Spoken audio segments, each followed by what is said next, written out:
يا رب صل على النبي محمد منجي الخلائق من جهنم في غده. هذا كحيل الطرف هذا المصطفى،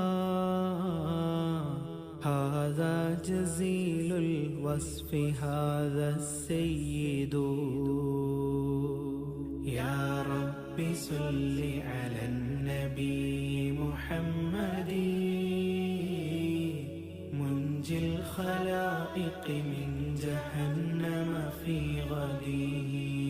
هذا جميل النعت هذا المرتضى، هذا مليح الوجه هذا الأوحد.